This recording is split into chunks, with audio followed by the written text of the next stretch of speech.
Thao lược Tư Mã Ý, trí tuệ kẻ mạnh là giữ được tịnh khí, hiểu thấu 4 điều ắt làm nên thành tựu.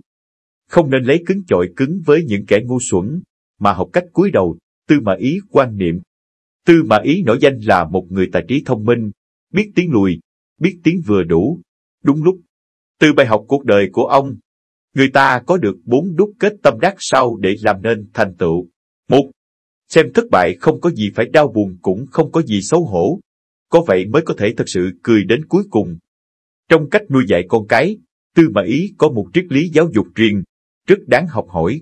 Khi bại trận dưới tay Gia Cát Lượng, bị đoạt mất tiểu mạch trên Lũng Thượng, chúng tướng sĩ của Ngụy quân vô cùng bất mãn. Rõ ràng binh lực của quân Ngụy nhiều gấp nhiều lần quân Thục, nhưng lại phải chịu thua Gia Cát Lượng. Lúc ấy cả hai người con trai của Tư Mã Ý cũng không thể ngồi yên, họ cùng nhau đến gặp cha để phàn nàn. Nhưng khi đến đại trướng của cha, họ chỉ nhìn thấy Tư Mã Ý và quản gia Hầu Cát tỏ ra như không có chuyện gì, ung dung bình thản đánh Ngũ Cầm Hí. Hai người con trai nhất thời bừng bừng tức giận. Tư Mã Ý không nóng không lạnh thản nhiên hỏi, hai người muốn đến đánh trận, hay muốn đấu khí? Những người háo thắng, luôn muốn chiến thắng người khác thì có thể thắng đến cuối cùng sau.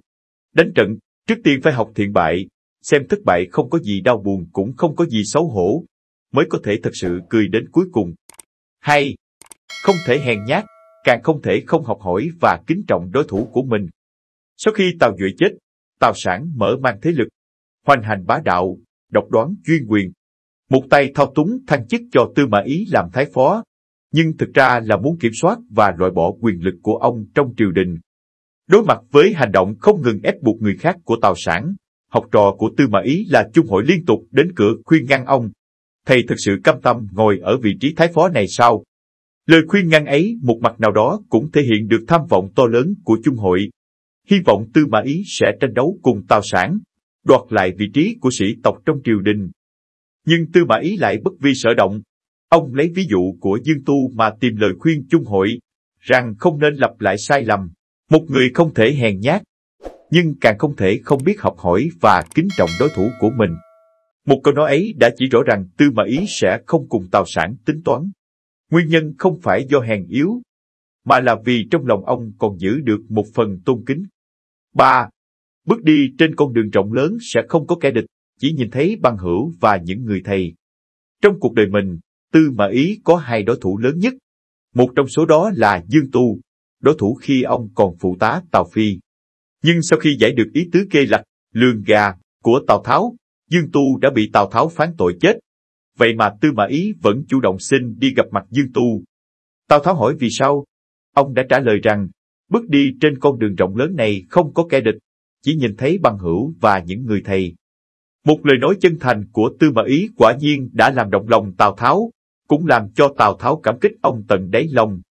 Giữ vững nguyên tắc của mình, Tư Mã Ý đối với Dương Tu và Gia Cát Lượng đều tỏ ra tôn kính, cũng không oán hận những kẻ từng hại người của mình. Thậm chí, trong thời khắc sinh tử ông luôn luôn có thể hòa giải đôi bên. Đối thủ lớn thứ hai của ông là Gia Cát Lượng.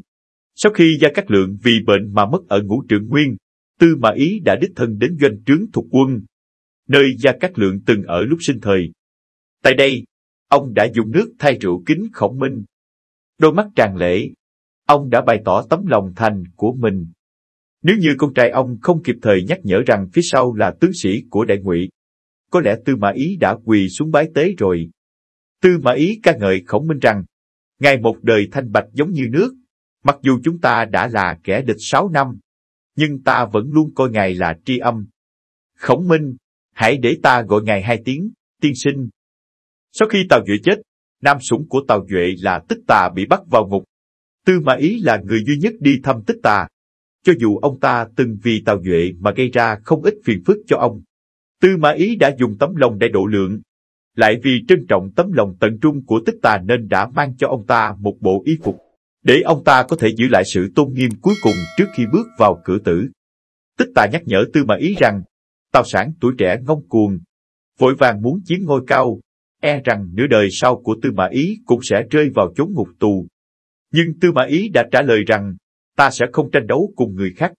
Khiêm tốn, cung kính, nội liễm, không tranh không giành chính là những gì được thể hiện về Tư Mã Ý. Sự tôn kính mà Tư Mã Ý dành cho đối thủ của mình đã thể hiện tấm lòng rộng lớn và khí độ rộng lượng của ông.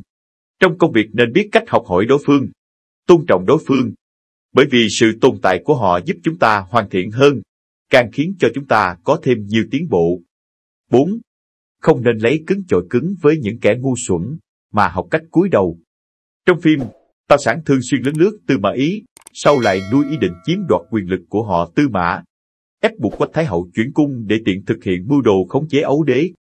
Tư Mã Chiêu vô cùng bất bình, đến nói với cha rằng Tào Sảng thật quá đáng, hắn làm quyền như vậy chính là lăng nhục Tư Mã gia, khi không thể nhẫn nhịn được nữa thì không thể tiếp tục nhẫn nhịn. Tư Mã Ý vẫn vô cùng bình tĩnh. Ông hỏi Tư Mã Chiêu, Tào Sảng so với Gia Cát Lượng thì thế nào? Tư Mã Chiêu đáp rằng, Tào Sảng chỉ là dế nhủi. Tư Mã Ý lại tiến thêm một bước nói với con trai rằng, lấy cứng chọi cứng với những kẻ ngu xuẩn, chỉ đổi lấy kết cục đầu rơi máu chảy. Như vậy không phải càng ngu xuẩn hơn sao? Trong cuộc đời mỗi người, khó tránh khỏi những lúc chung đụng với những kẻ ngu xuẩn, phải biết học cách cúi đầu. Lời nói này của Tư Mã Ý cho thấy, Tào Sảng mặc dù dùng nhiều thủ đoạn để ép Quách Thái Hậu rời cung, lợi dụng quân chủ còn nhỏ mà một tay che trời, lộng hành ngang ngược một kẻ như Tào Sảng thật sự có thể cười đến cuối cùng hay sao? Tư Mã Ý một lần nữa nói cho chúng ta biết rằng, khi gặp phải sự khiêu khích và thủ đoạn thì không cần thiết phải giận dữ, cũng không cần phải đáp trả. Không nên cùng những kẻ ngu xuẩn chung đụng quá nhiều, bởi vì những kẻ làm nhiều việc bất nghĩa thì kết cục cuối cùng cũng tự ôm thiệt vào thân. Những câu nói của Tư Mã Ý rất đáng để người thời nay suy ngẫm.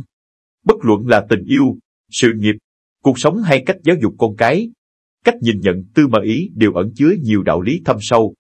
Một câu nói ấy khiến con trai ông hiểu ra tất cả, biết được dụng ý án binh bất động của cha. Sau đó ba cha con thậm chí còn cùng nhau đánh ngũ cầm hí. Ai cũng biết thất bại là mẹ thành công, nhưng lại không có mấy người thật sự dám đối mặt với thất bại. Tư Mã Ý đã nói cho chúng ta rằng, cần phải nhẫn nại trước thất bại, mới có thể đạt được thành công cuối cùng.